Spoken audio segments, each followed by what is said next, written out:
มองฉันตัวกันกันผู้ใดเอาว่ามาเราซอยผมที่ผมจะปั่นเงินเลี้ยงคำเมื่อเงินแหน่เดือพอจะไงเอาให้สิ้นมาซอยกันเสียแต่หากว่ากันนี้เรามีแบบฝากลงสาก่อนละมาเด่นมาวันละเป็นหมู่หมอลำพี่น้องเอ้ยกันมีเงินมีกับกระจกเอามาบอนคิดเบิ่งที่ตาผมลำวอ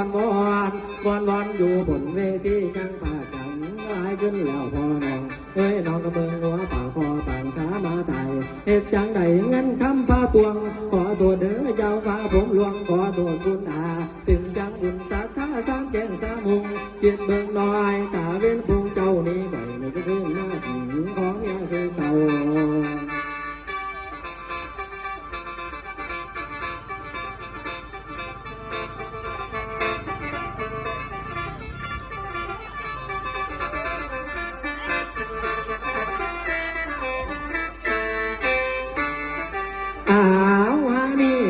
สันนี่สากวันโนราตาเอาละโน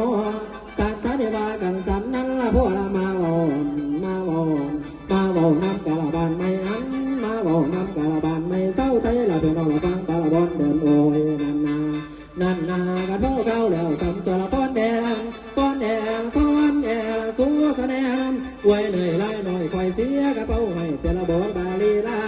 ให้เป็นระบบบาลีลาตาอ้ายมองน้ำแฟละเป่าเย็นดียิ่งทั้งหม้อทั้งเสือมาดูเปลี่ยนยำยางพี่ละหมอลำอยู่กลางส่วนละพนังอยู่สายผู้อ้ายอยู่ผัวกระเป๋าให้มุมมีเหลี่ยมมีไล่กระเป๋าไปใส่กันเรื่องบทเดือละบทยังหันหลังต่างทางยาประมาณไว้โบละพบน้องใส่หน้าก็สองขอบขาลายน้องมาส่งสาวหีบมาสาวน้ำกะละมวนงานละทั้งใจฝนละเสียดีลือแหล่มาเด้อมาเสียงว่าเสียงฝ่าเสียงฝนสนละบนหนหลังหนหนาเสียงผู้กาเสียงลำก่อนไปเที่ยวนอนละผู้กาละเกินแน่ซึ่งให้แน่ซึ่งแน่หมอลำมองดูหำลำก่อนละทงตนโยละเจ้าโยละเงินใส่เสียงแค้นสู้สนั่นเล่นต่อยเล่นแต่ว่าเล่นแต่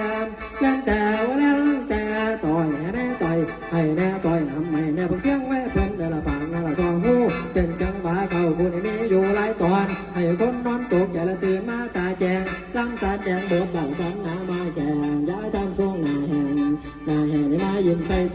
สนละกำโชคช้ำหรือไรเกี้ยทำไมโศกเศร้าเงาสวงมีหลับว่างกลางบ้านเก่งไม่ไรพอมีพออยู่บ้านเก่งบ่แน่นไหมขวัญใจที่เคยคู่เ